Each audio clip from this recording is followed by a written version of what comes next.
What's up, y'all? It's your girl, Nye, checking back in with my first ever episode of Not For The Majority, and I got a lot of juice coming your guys' way. For this particular show, I got 3 different topics that I want to cover. Obviously, the topics are going to be covered based on sports, the minority community, athletes and activism, culture, food, music, you name it. Now, like I said before, I am doing this for the culture. So yes, there's going to be days where literally I'm going to be talking the most sensitive, touchy topics, and then days where we're going to be spicing it up, adding my flavor. Every day is going to be different, so you can call me Chef Nye, because we're going to be cooking and whipping, and not just baking. We're going to be actually cooking, okay? So one of the main topics that I really wanted to cover was something that's taking place in the NFL that has been so prominent and such a diverse topic that has been taking place, okay? And I know most of you guys are probably already familiar with this, but I'm gonna break it down for the ones who don't know and clearly obviously give my opinion. But clearly you guys understand and see it's the end of the season. So at the end of the season, they look at coaches' production, they look at their stats, their records, look at the culture of the team. They make a lot of decisions for, as in firing a ton of coaches. With firing, hiring has to happen. Now, of the hiring, there were 7 head coaching positions open. Only 2 minority coaches actually got the job. Of those 2 minority coaches, there were 11 minority men that were trying to get the job, and then there were 16 white candidates that were trying to get the job. So you mean out of all of those candidates, only 2 were qualified? Seems a little crazy to me, right? Reason why I'm bringing that to the topic today is culture. Culture. Diversity and inclusion in the workplace, especially in the NFL, has been an ongoing issue for so long, and it baffles me. It just baffles me, and it's like the league is trying to do something about it, but in my opinion, not doing enough. And the reason why is because I'm a little upset that Eric Bieniemy, he's the Chiefs offensive coordinator, did not get a job yet. He has literally had 14 interviews with 13 teams in the past 3 seasons. Now you mean to tell me someone that has more success than Andy Reid's past offensive coordinators, Matt Nagy, Doug Peterson, hasn't even got a job yet? Now he's not mad, he's not upset.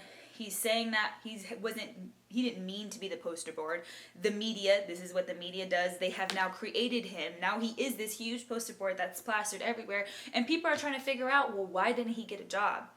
Honestly, in my opinion, it does suck. It sucks. It sucks to see someone who has worked so hard, who has trained the best quarterback in the league, and hasn't still got a job. Now, of course, his opportunity will happen when it happens, because God's timing is always perfect, right?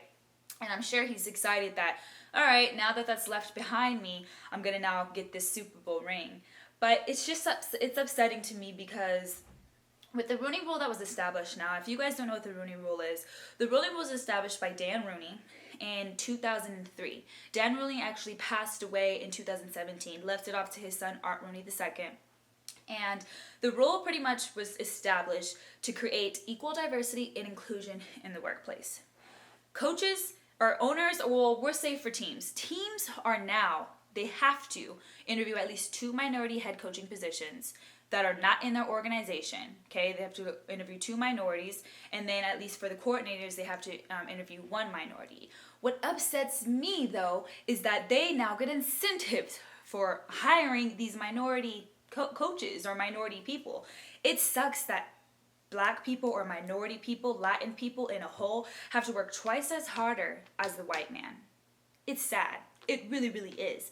We have to grind and make little money and live off these small pay stubs and, this very little compensation just to be where we need to be. And that's why I'm coming to you guys today, because it's so frustrating. You don't see that many. Now in the league, we have 5 minority head coaches, okay? Obviously, Ron Rivera. Shout out to him for beating cancer. That was amazing. I love to hear that stuff. Like, continue and keep on going. You are a strong person. Then you have Brian Flores, and then you have Mike Tomlin. And those are clearly 3 successful coaches, in my opinion. I really, really enjoy and like all of them. And then now they've hired Robert Saleh and David Cooley. And then they've also hired 2 general managers as well. So I think that it's an ongoing... it's just always going to be that way. It's just always going to be an ongoing topic, an ongoing problem, especially in the league of now trying to get these owners, forcing them to hire minorities. Are minorities, are they not good enough? Are their skills not good enough? It makes me come to that type of solution and resolution in my head that teams now get incentives for hiring minority people. If it were the other way around, it would be fire everywhere. So yes, this is one of the main topics I wanted to discuss and kind of just discuss the, Rooney Rule to you guys, because this world it hasn't changed. And quite frankly, it's going to take a lot of work to change in the meantime. Now, am I grateful? Am I grateful now that minorities are getting an opportunity in the NFL? I'm so grateful and I'm so happy, but there is more work that needs to be done. Now, Eric Bieniemy doesn't want to be the poster board, but somebody else is, and that somebody else is Brett Favre. And if you haven't heard yet, Deshaun Watson has obviously requested a trade from the Texans. The culture there just clearly hasn't been as great as he has needed to be. They haven't listened to him, and not only that, other players such as J.J. Watt are now speaking out on the Texans culture. So this organization is crashing before everybody's eyes. But Brett Favre is the new poster board. Reason why is because I want to read you guys a quote by him. You get paid a ton of money to do a certain job, and just do it. And let the chips fall where they may. I think we make too much money to voice an opinion. But I'm not saying he's wrong. Again, I think it's a different day and time. And it'll be interesting to see how the organization handles it. So, after Brett Favre made this statement, Deshaun Watson's agent bites back, on Twitter. He says, Brett should probably start throwing stones from that glass house he's sitting in. Which was a low blow, Now, this hit media. Everybody was on fire. You have people on one side saying that it was racist. You have people on another side saying that Brett should have minded his business. As you know, a lot of people are clearly on Deshaun's side by this because why was Brett in the business, period, Now, Brett Favre doesn't really have the greatest track record, He's retired twice. He's requested trades. The league is so much more different than it was in the past. Players were not allowed to voice their opinions as much as they were now. Now players from all cultures are reaching out, whether minority or not. If there's something that they don't like, they're going to literally come up and speak their mind. And people think that players are prima donnas for speaking their mind. No, just because they get a ton of money does not mean they got to shut up and dribble. And that's exactly what I've heard a lot of people say. Now, I don't think that was a racist statement, but I do agree with the part of shutting up and dribble because that's exactly what he made it sound like. Players are not prima donnas. They can say what they want. They have the right to say what they want. They have the right to agree or disagree on how a team or organization should be ran. Again, that is your franchise quarterback. That should be the main person that you're listening to or speaking to. And if an organization is not focused on winning, then the quarterback or whoever should be able to voice their opinions, especially your franchise quarterback, someone who has the ability to be able to change a team around. And it was really, really sad to see J.J. Watt and other teammates reach out to him at the end of the season. And I'm sure you've seen the clip where J.J. Watt reached out to him after the game and said, "I'm sorry that we wasted your talent." Now Deshaun Watson is hungry for a trade because there ain't no way that he's going to stay there. He's not answering the phone calls of the GMs and owners because he has nothing to say. Now, this story is a lot more deep-rooted as to why he wants this trade. And I'm not really going to focus on that right now. I just want to focus on the fact that Brett Favre cannot voice his opinion when it comes to Deshaun Watson. It kind of made me feel like it was a form of jealousy. You got Deshaun Watson, the second highest paid player in the NFL, $160 million contract, 4-year extension. Brett Favre was only making about $16 million a year. So you're pretty much saying the more money you get, you just need to shut up. So if I'm a billionaire, I just need to shut up and I can't speak my word? No. He is allowed to speak his word, whether he is a black quarterback or not. And again, I am not saying this is about race because I truly believe it's not. I believe it's about jealousy within a contract. 100%, I really do. Because Brett Favre is usually speaking out things that he shouldn't be speaking out because, quite frankly, it's just not your business. Sometimes you just gotta mind your business. And for all my Raider fans out there, because I am a die-hard Raiders fan, Deshaun Watson is not coming to the Raiders. The Raiders do not have enough cap space to be able to pick up that big of a contract. If you're a Raiders fan, come on, we need to be believing in the quarterback that we have now. Whether he makes mistakes or not, just like everybody else does, everybody's going to continue to gel together throughout time and become one. I think that we need to shore up that secondary. That's what we really need to be doing. And if you're curious on my opinion on who Deshaun Watson would be traded for, it's going to be someone who has enough cap space to be able to afford him, or someone who's going to give up a lot to get him. Now, he doesn't want to pull again, like I've heard, and like you guys have probably heard, a Carmelo Anthony, where you get traded to a team and all your star pieces and players are gone. That's what you trade for them. Now, that's not what Deshaun Watson wants. But the team that I'd probably choose for him to go to would be the Colts, because one, Phillip Rivers is retiring, and the Colts have enough cap space to take on his contract.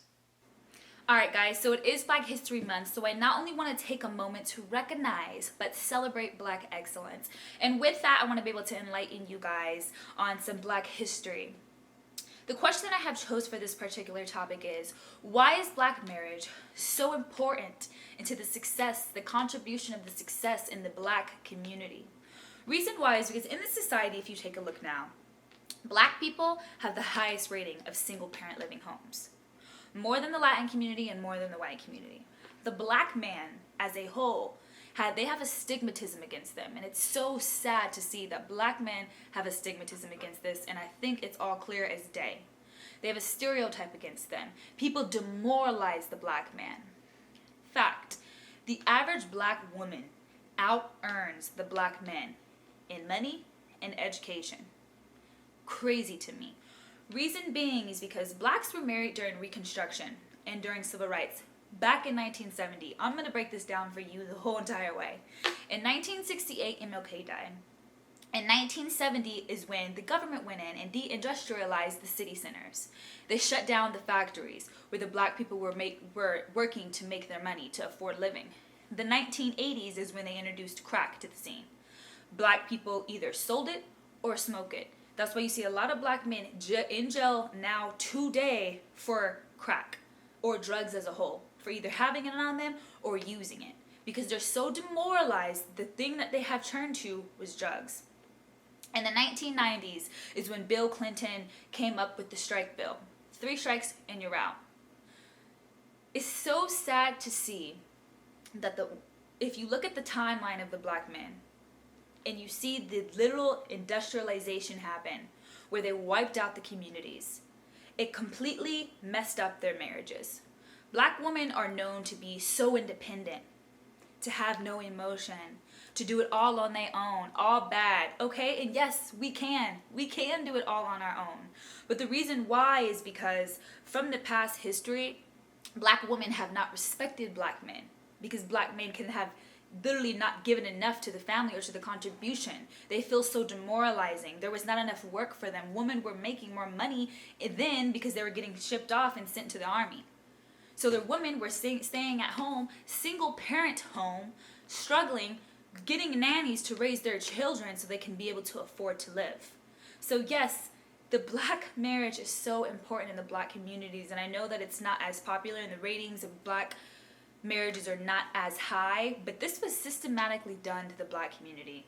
This is why you don't see a lot of Black marriages. This is why you see a lot of single parent living homes, because of what happened systematically throughout the years. Alright guys, so I had to put a little history lesson onto you guys, because I think it's so important, not only for the Black community to understand the background as to why the family power base is affected as much as it is today, but it's important for all cultures to understand and to learn. So yes, that's what it is for today. Like, comment, and subscribe. I will be back with some good stuff on Monday, and have a good Super Bowl.